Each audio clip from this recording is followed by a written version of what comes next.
Hello and welcome to Heartbeat Alaska Native News and Native Information. I'm Jeannie Green. You are watching the only Alaska Native American weekly television program in America. We have been around for a while. And if you've been an avid viewer all these long years, you know that we encourage Native American Alaska Native reservations and village television stations to air us. And I'd like to welcome the Little River Band of Ottawa. Thank you for joining us, and you'll be watching us every week, and perhaps we'd be able to share some of your news with our viewers. On today's program, we travel once again to beautiful Southeast Alaska, to Kake. Now, fishing industry in this state, whether it's from the Southwest or whatever part of the state, is a little shaky these days. And Southeast Alaska is no exception. We travel to Kake, Alaska for a festival where in that little community, things are actually looking pretty good. Thank you once again for joining us, and I'll be back right after this. Heartbeat Alaska is brought to you in part by Coastal Villages Region Fund. Thank you, CVRF, for your support of Heartbeat Alaska. And by the Nature Conservancy of Alaska, working with Alaska's rural communities to conserve and protect our natural heritage. Hi, I'm Mark from Scan Home, and we're proud to sponsor Heartbeat Alaska. Scan Home, serving all of Alaska's home and office furnishing needs. Thank you, Scan Home, for making Heartbeat Alaska possible. Heartbeat Alaska is brought to you in part by Brown's Electric Lighting Gallery. Thank you, Brown's Electric, for your generous support of Heartbeat Alaska.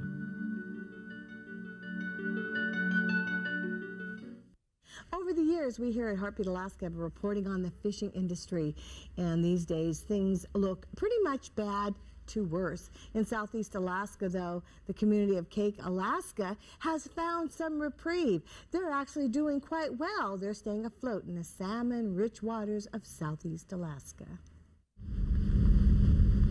Southeast Alaska, a maze of islands and mainland that attract not only thousands of tourists each year, but also thousands of salmon making their way towards open waters. It's these fish that have provided a source of food and income for the native people of Southeast Alaska for hundreds of years.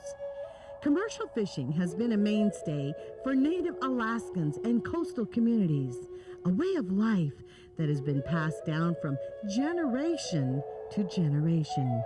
I have been fishing since I was about 10 years old. I fished with my uncles on seine boats and halibut boats, and I fished in the 1960s and 70s on seiners, seining the Indian Islands, out of Hoonah. It was a great fishery. It was a fantastic fishery. Some of the best vessels in all of Alaska fished in the Indian Islands. And then we fished other places in Southeast with the other community fishing fleets as well. I saw the day in Hoonah when there were 300 seine net fishermen vessels in the harbor. And they fished Cross Sound and Icy Straits and Chatham Straits, and it was a dynamic fishery. And all of our community participated in the fishery. While the men were out fishing, the women and young people were in canneries working, and it was a lifestyle that people really enjoyed. They look forward to that kind of involvement in the industry. Over the past few years, this way of life has been threatened. With the introduction of farm-raised fish, resulting in substantially lowered fish prices and increasing outside competition, many of the major processors have dropped local fishing boats, leaving Alaska Native fishermen with no one to buy their fish. Now, because of world competition and marketing of fish and environmental matters and whatnot, we're seeing that there's a change in the industry. What we have here now is the industry, in collaboration with the Seiners Association and other fishermen groups, are trying to reduce the size of the fleet in order to have more efficient fishing fleet. The processors want to begin to control the fish supply that comes to their processing facilities so that they can have quality fish and then also be able to market that fish in a more economic fashion, because right now they have huge inventories of fish in Seattle, warehouses and whatnot that they're not able to market. It's a chain reaction that is taking its toll on many, if not all, fishing communities throughout the state, causing many of these communities to look elsewhere for a livelihood. All of the smaller communities are facing this almost extinction of commercial fishing in their smaller communities. I mean, every one of them face the problems of market, whether or not they should continue. If you ever go on a purse seine boat, it's an operation that costs almost, with equipment and everything, $500,000 to $1 million worth of equipment. Insurance, it's just a real big, small business. And it takes a considerable amount of time and money and energy to run them. And they're fast disappearing in the smaller communities. Basically, we have a rich supply of harvestable fish. Our problem is that we have a limited number of processors who are still putting fish in the can. And then we have a market that's a global market, and the price of them in the world market has been going down due to the world economy. What we have to do is we have to find new markets and diversify products and be more competitive and have better quality fish. If we can do that in the first instance, then we've done something. One fishing community that has already taken the first step towards adapting to the changes of time is the community of Kake, Alaska. Kake Foods up there does value-added products development. We turn the halibut, salmon, crab, and everything into value-added products, even black cod. What we think the future of the fishing industry in the state of Alaska is in the areas of adding value to the salmon and the halibut. So we've put a lot of money into the plant over there, and we really truly believe it's going to succeed. This last winter has been the biggest in terms of sales ever. So I think we're getting to it. I think another real interesting thing that we're doing this year is that we're mixing some of the sawdust off of the trees that we fell and harvest and turn it into a compost.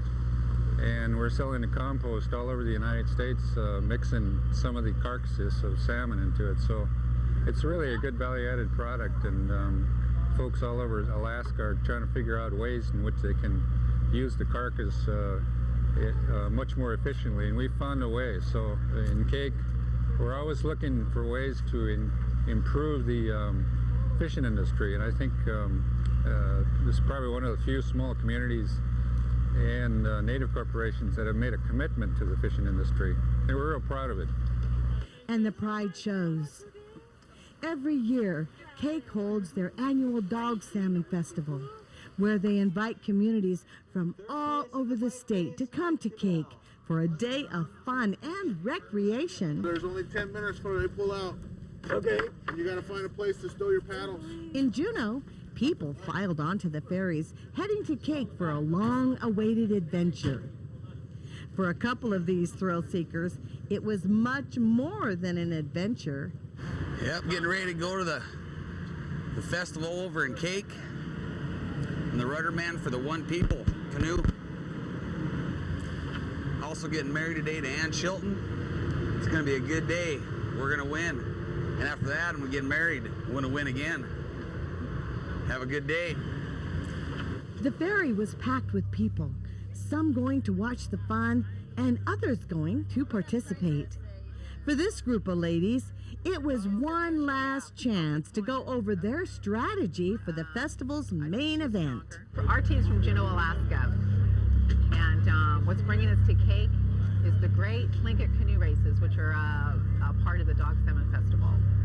The search canoe teams started coming 2 years ago, and this is our third time coming, and it's a great competition. competition, be with other communities, be with other canoe teams, and practice something that's traditionally based and healthy. We have a lot of enthusiasm, and we've been practicing, so, you know, we just hope for the best. Yes, we're going to go maintain our title. Search Women's Canoe Team won the race last year, and so we've got them all energized now, so they want to take our title away. But that won't happen. So the energy will be good. Energy will be good there. Yeah, we're going to all have a great time. If you visit Barrow in the summertime, it can be hard to sleep with that 24-hour sunshine. So, the King Eider, Barrow's newest hotel, does everything to make your stay quiet, relaxing, and worry-free. Don't worry about a cab. The King Eider is a short walk from the airport. Need to get around town? No problem. The King Eider rents cars. Want a room with a kitchenette? The King Eider's got them. Smoke-free, alcohol-free. It's the hotel so clean, they ask you to take your shoes off when you come in the door. The King Eider Inn, Barrow, Alaska. This is an inhaler. So are other household products, like butane, gasoline, and correction fluid. By the 7th grade, 1 in 4 kids has sniffed these inhalants to get high, not realizing with each sniff, you can cause lung damage, brain damage, even death. Now that we've outlined the problem, call us to learn more.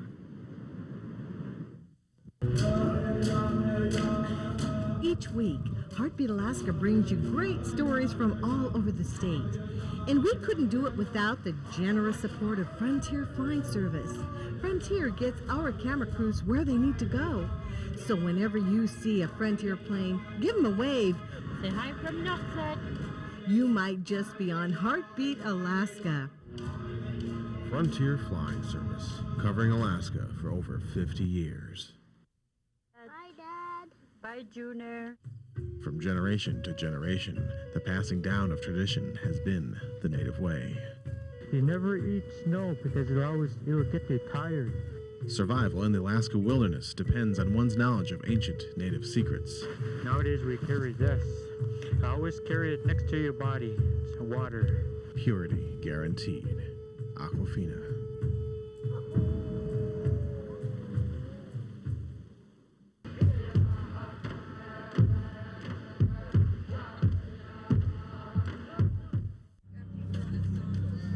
The ferry ride to Kake was an opportunity for people to plan and prepare for the big day ahead of them. For others, it was a chance to catch up on some traditional hobbies. I'm working on red and yellow cedar. I'm covering a vial. I usually put flowers in this year, red or yellow cedar flowers. I should be done in about half hour. Well, first you have to gather it, and you can only gather it once a year, and then you have to strip it down to the thickness of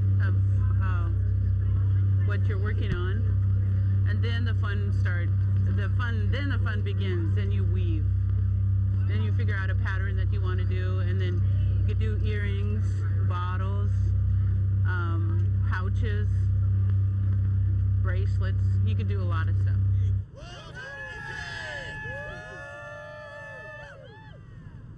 It was a welcome like no other. Greeted by the songs of the Tlingit people, the ferry was guided to the dock where the welcome ceremony got underway. What I like best about this 2002 Dog Salmon Festival is that everybody came off of work and we're all gathering together to make it a very special event. We're dedicating this one to Brittany Mills, a young girl in our community who was taken before her time, and there's a lot of love in this house right now.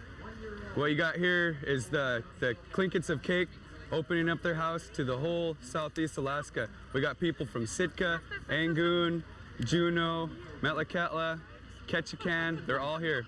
This is the place to be. Unless you're this nervous couple. Well, I'm getting my boots on now. Coming up here at 12:15, I'm getting married. This is one of those deals I didn't expect to be getting right off the boat, doing the ceremony and getting dressed. I thought I'd have a chance to have something to drink and something to munch on a little bit. But things you gotta do to get the things you want. And what I want is Ann. So went and got a new shirt, got my boots on, my hat, gotta do it right. Now it's a hurry up thing, because running behind schedule. Oh, thanks, man. Now you got the beaver. Now I got the stuff. Now you got the beaver. I got the beaver. This is a bolo tie. It's a beaver. And my wife to be, she is a beaver in her native culture. And so Kevin said that now I got the beaver, and now I do. Got the beaver right here. It's pretty tough, you know? Just want today to be a good day. It's a feather that one of the people from Cake gave to me because I forgot my flowers. And I told them I wanted to have something with a paddle on it, and this is what was brought to me. It's got a raven beaver on there, that's what I am. Good luck, Brian. See you at the altar. Hurry up! We got 2 minutes, woman! Yeah, it's up. Oh my gosh. I had a nervous wreck.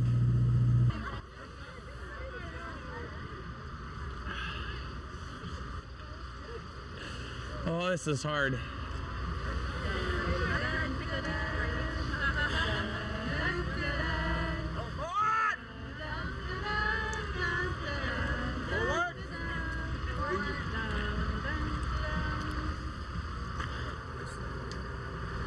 For as much as this man and woman have consented together in holy wedlock, and have witnessed the same before God and this company, and have declared the same by joining of hands, I now pronounce that they are husband and wife together in the name of the Father, and of the Son, and of the Holy Spirit.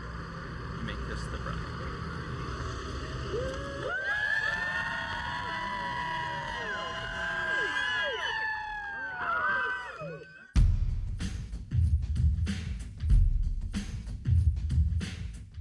Are you traveling to Anchorage for education or health care? The Alaska Family Hospice is your home in the city. Located 1.5 blocks from the Alaska Native Medical Center, Alaska Family Hospice offers fully equipped apartments, housekeeping services, shuttle service, Medicaid payments, grocery shopping service, or cook your own native food right in your apartment. Well, I've been coming here for the last 3 years, and all the time I come here, it's like a home away from home. For total comfort, affordability, and safety, come on home to the Alaska Family Hospice, your home in the city.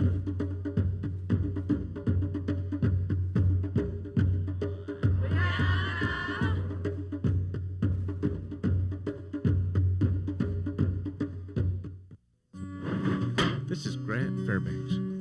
He's a pretty nice guy. He's lived in Bethel a long time. He owns Brown Slough Bed and Breakfast.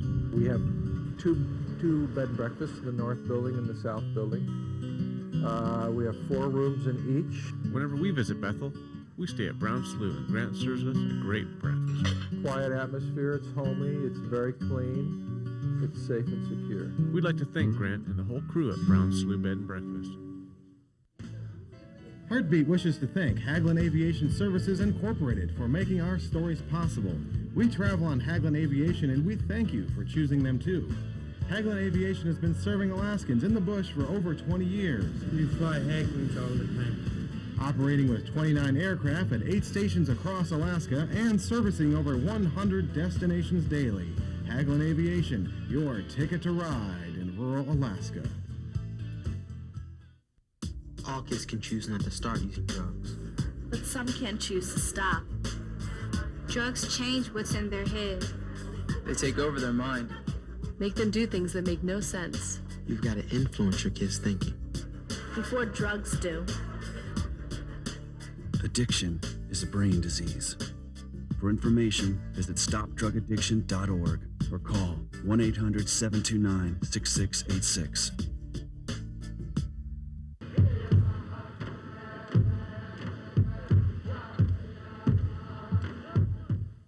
Welcome back.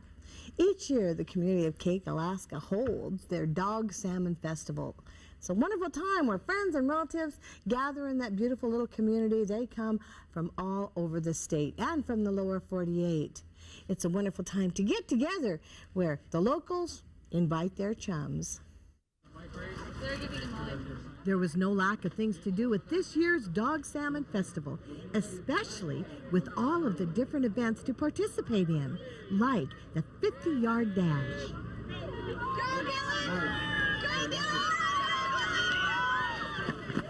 It was a blast for everyone, except for maybe this young athlete. Well, I was coming in for the final sprint and I fell down, slipped on some mud.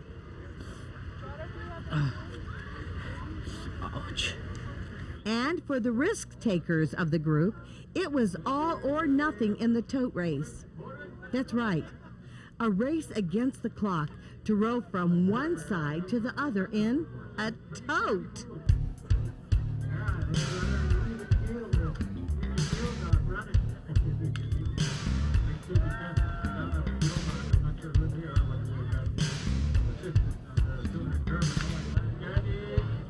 Side's got to pick up the pace a little.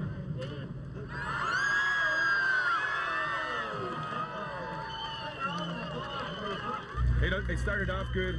We had a good rhythm going, but we got out of sync and we both zigged when we should have zagged, and we fell in some nasty, smelly, fishy water, but it was well worth it because it was a lot of fun. And the water wasn't that cold, really. It was great. We just fell out of sync, but we were going fast. I thought we had it. Yeah, I did too. Well, we figured also that we'd flip so no one else would have to. The bike race was pretty popular amongst all three contestants. And for the long-winded athletes, the 5K run would help build a pretty hearty appetite for the delicious food that was being prepared. Got halibut and saka. Except they started a little too early for We're barely keeping ahead of the crowd. For the serious athletes, it was the calm before the storm. This athlete was preoccupied touching up his team's paddles with a little paint for the big event, the canoe race. But the local team here, I guess, is pretty good. I've never raced them before. They're supposed to be the best. Well, this is it. All right, we've been practicing all summer. We got some great people on board, and it's not quite raining yet. This is our third year for some of us. Understand they're going to start with the men's race. We know the course, and we'll give it our best because there is no second race. Go ahead, take your spots. Take your spots.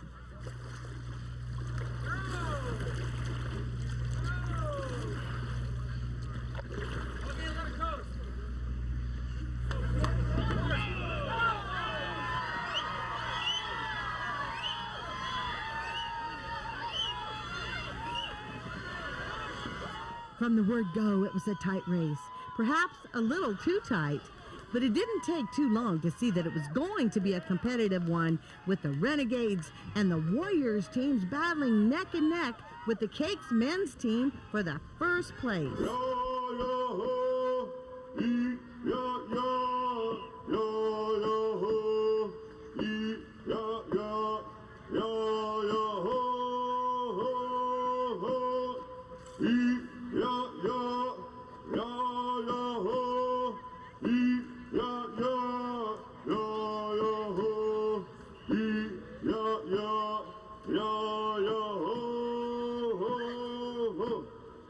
But somewhere near the final stretch, one team took a wrong turn, and it would be the local Kake men's team that would cross the finish line first.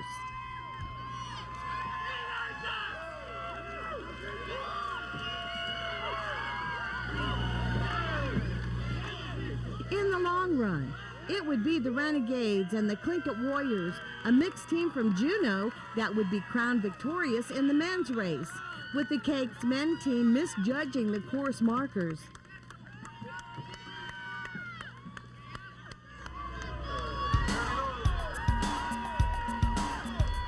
Now, it was up to the local women's team to show the crowd who was boss.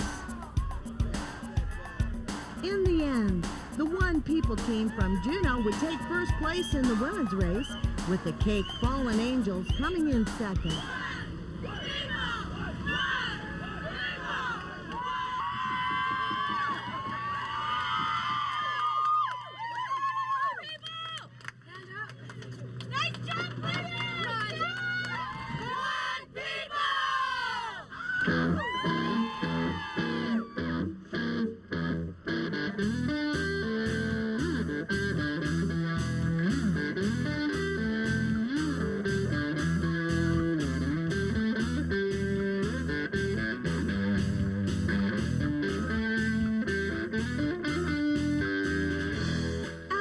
Started to wind down, the local band started to kick in. And what a better way to wrap up the day of fun and festivities than with a little Jimi Hendrix.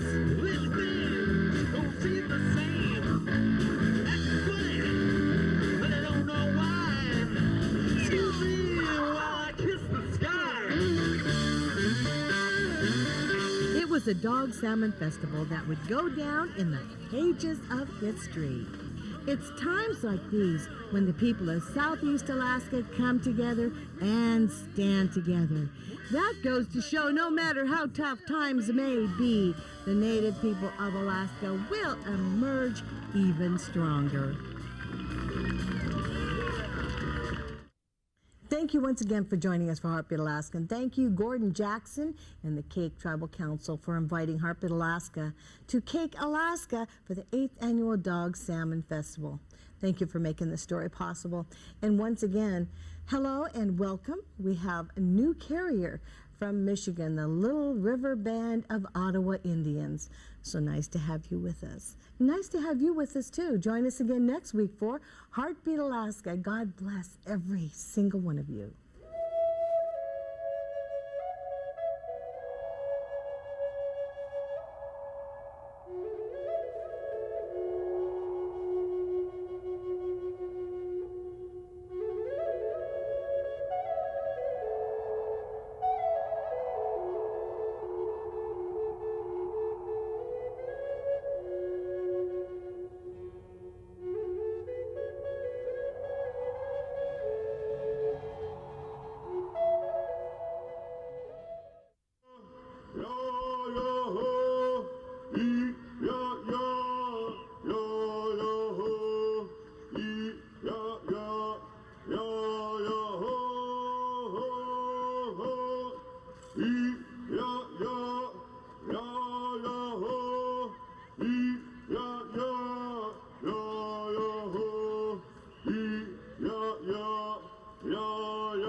Gracias.